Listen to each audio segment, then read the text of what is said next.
Hey everyone, here is chapter 8, which is on blood. Let's see, sharing, there we go.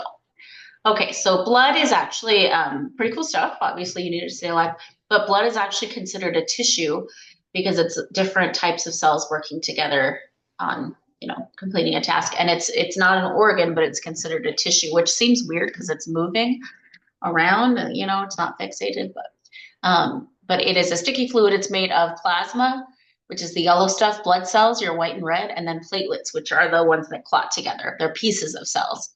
Average woman has 4 to 5 liters. Men have more.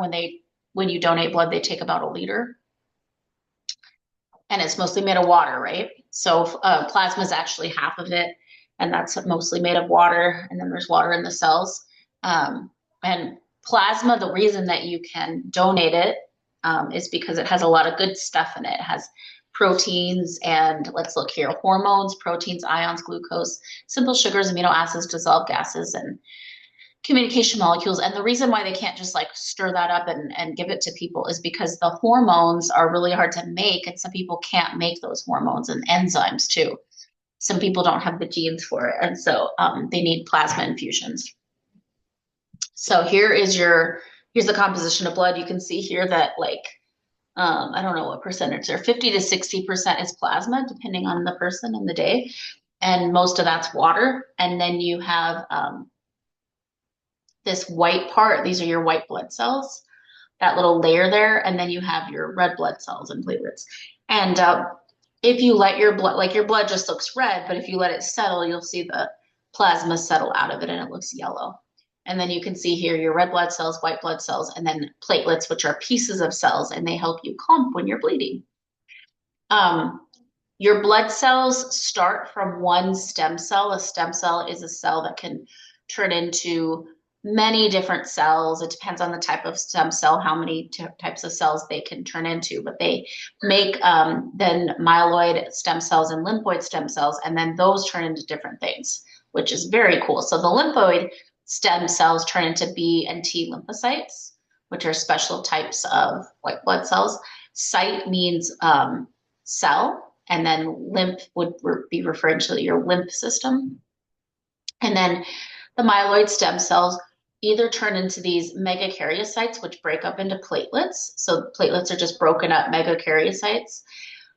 Or they turn into granulocyte precursors, which turn into, wait, this is a mistake. It should turn into granulocytes, which are these white blood cells. So these two, the erythrocyte and granulocytes, should be switched. So basophil, eosinophil, and neutrophils are white blood cells that they check for when you're sick, when they do like a white blood cell panel, if you've had one of those. And then erythrocytes are red blood cells. And then monocytes are other types of white blood cells. So your white blood cells and platelets, some of your white blood cells and platelets and red blood cells come from one type of stem cell. And if you look here, they're all made in the bone marrow. So red blood cells carry around oxygen and CO2. White blood cells help us fight infection. Platelets stick together and help with blood clotting. Red blood cells transport oxygen using this hemoglobin. It's a special protein that we make. And every red blood cell has, I think, like 300 million hemoglobin, something like that, hemoglobin proteins. So every red blood cell can carry a ton of oxygen because every hemoglobin can carry 4 oxygen. So that means, if my number's right, every red blood cell can carry 1.2 billion oxygen molecules. In the middle of the hemoglobin protein, there's a little iron. That's why you need iron in your blood, in your body. And so that's actually where the oxygen sticks, is to the iron, which is pretty cool. The amount of oxygen that you carry around depends on how much oxygen there is and what your temperature is and your pH. This is one hemoglobin molecule. It is made of 4 heme groups. Well, 4 heme groups plus other stuff, this globin protein. And so if you see these red things right in the middle of that, that's where the iron is, and that's what connects to the oxygen. And so you have four of them. Can you see the four? One, two, and then in the background, three, four. Each of those connects to one oxygen or an O2, one oxygen molecule in O2. And you've got, I think it's 300 million of these proteins. This is one protein, the hemoglobin, in one red blood cell. So you can potentially, if they're full, you can carry 1.2 billion oxygen molecules. Super cool. Red blood cells are really cool cells. They actually don't have a nucleus, and so they don't replicate. You don't make new red blood cells from a red blood cell. They last like 4 months, and then they die. And your macrophages chew them up, which are immune cells. We saw them in another slide. And then in your bone marrow, that's where you make new red blood cells. So you don't replicate your red blood cells. If you got somebody's red blood cells, you wouldn't be able to, like, there's no DNA. I mean, there's probably mitochondrial DNA, but there's no DNA in the nucleus. When you get a blood test, like a complete blood cell count, they're counting your red blood cells, they're counting your white blood cells and your platelets, and they're specifically counting what types of white blood cells you have. Are they basophils, eosinophils, neutrophils, monocytes? All that. They can tell, like, get some clues on what kind of illness you have based on that. So you might have heard of that. So homeostasis and blood cell, your kidneys are checking to make sure that your blood's oxygen level's right, and then they'll release a hormone to make more red blood cells, and that'll talk to your bone marrow.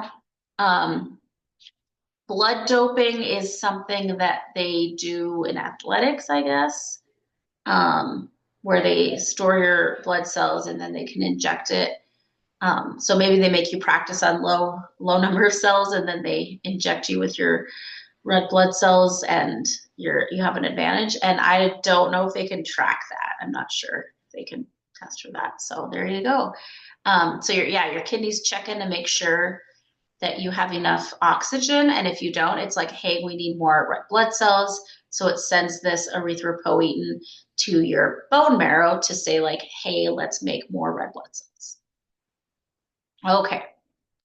Let's look at blood types. This is always, like, important to know. You should know your blood type. And I also believe that everyone that's able should donate blood. I try to do it every, what is it, 3 months or whenever they come.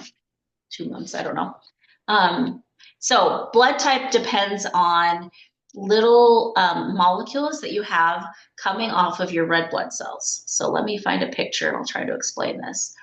Okay, so this red thing is a red blood cell up here, and they are showing these little blue triangles sticking off of it. Each of us has different types of triangles sticking off of our red blood cells. This person has little B, we call them antigens, and they're just little B markers, and they tell your body, like, if you are blood type B, your body, like, knows that and recognizes, like, your B blood and says, like, yep, that's your blood. If you're blood type A, you have these little A antigens sticking off your red blood cells. If you are blood type O, I don't have a picture here, that means that you have none of these, nothing sticking off your red blood cells. You don't have Bs, you don't have As, you have nothing. That's O blood type. The RH factor is another, let me see if there's a picture. It's another system that is the positive negative. So there's ABO and then there's RH factor, and those are two separate things. I'll explain that in a minute. So if you are blood type B, if you're only this one right here in this picture, if you get somebody's blood that has A in it, if it has a blood cell with an A antigen, your body is going to make an antibody to attack and clump that foreign blood. It's going to say, like, hey, you are not A, you are B, not A. It's going to make these antibodies that fit against this antigen A. It doesn't show it attaching, but you can see they're the same size and, like, shape. And it's going to clump it. And so you can see here this clumping in this picture B on the right. And that's bad. Like, that's going to get you pretty sick. Likewise, if you have A blood and you're given B blood, your body is going to make antibodies against this antigen. So this is what it's showing here. These little antibodies attach to the antigen, and it's going to cause it to clump. If you are O blood, you either, like if you got A or B or AB blood, you can have both things coming off your blood cells. You're going to make those antibodies because you don't have those antigens and your blood's going to clot.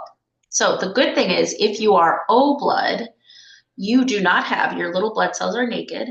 You have nothing on them. So you're going to be able to donate blood to anyone because like this B person isn't going to make antigens against and the A person or antibodies, I mean, A person won't. Your blood is just clean. But if you have B blood, you need O or B blood. A blood, you need A or O blood. If you are AB, you can have anybody's blood. So here is some of that information. And I'm not including positive and negative RH right now. So if you're A blood, you can give to A, B, or A. You can only get from AO. B blood, you can give to B or AB, but only get from BO. If you are AB, you can only give to AB people, but you can get blood from anyone. And then if you're O, you can give blood to everyone, but only get from O. So I am type O, I'm O positive, and that's why one of the reasons I like to give blood. But I can only get blood from O. And I can give blood to everyone. So they call me a lot. Like there's always spam on my phone trying to get me to donate. And they use chemical testing to do that. And it's a pretty simple testing. If you go donate blood, they'll tell you your blood type. So there's also the RH factor. That's similar. It works the same way. RH, like you're either positive or negative. If you are negative, you cannot have positive blood, but you can give blood to everyone. If you are positive, you can only get positive blood. So like I'm O positive, I can get either O positive or O negative blood.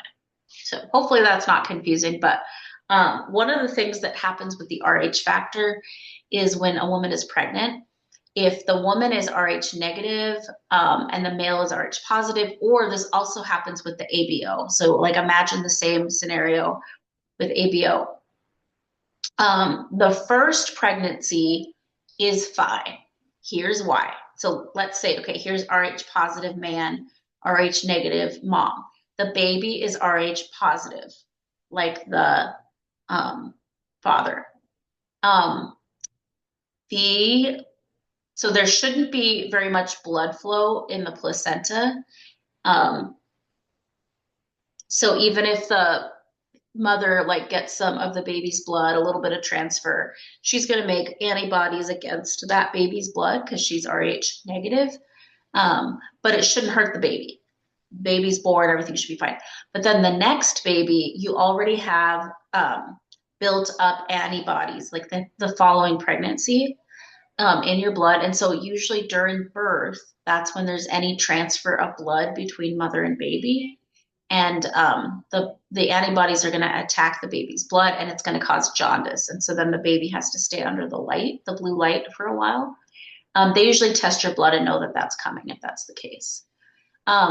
So there's other markers. If you need like a bone marrow transplant, they're going to look at a whole bunch of other markers than just ABO and RH, but those are just two that they need for blood.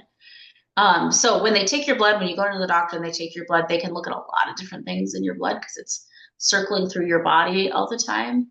And so here are some different stats. Your red blood cells should be like about 5 million cells per microliter, which is a lot. Red blood cells are super tiny. White blood cells, this is the normal range. If it's higher or lower, something's wrong. Platelets, they're looking for that range. And then hemoglobin depends on if you're male or female.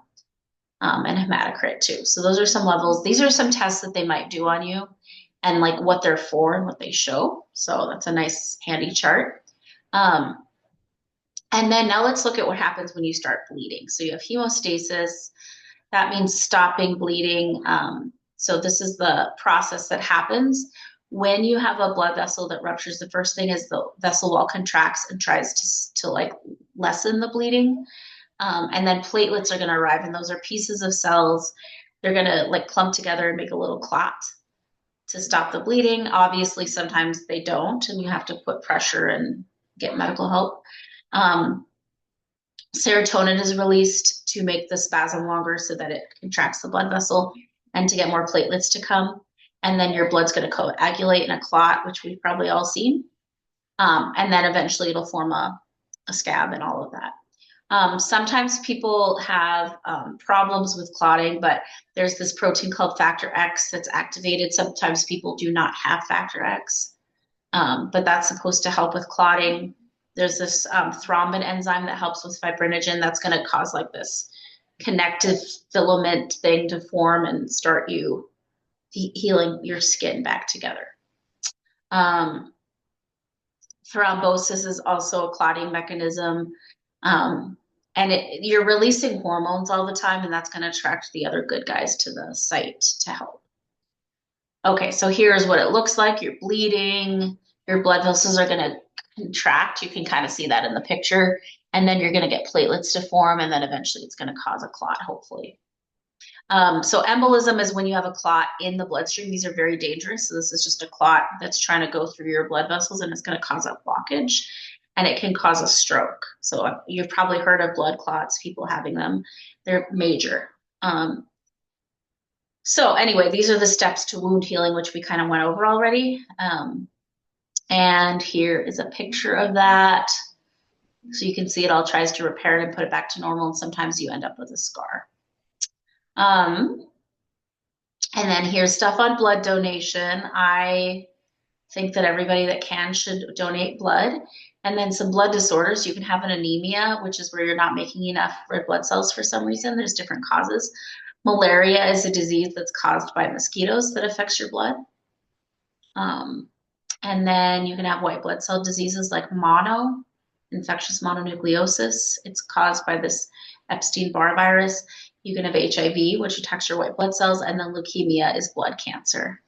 You can also have other issues, like if you are exposed to carbon monoxide, that binds the hemoglobin, and where the O2 is supposed to go, you get CO there, and it does not let go. Those red blood cells have to die. They're not going to let go of the carbon monoxide. And then septicemia is when you have a blood infection. And then finally, toxemia, toxins in your, from poisons in your body, and it can cause a lot of problems too. So very important to keep your blood healthy along with your heart.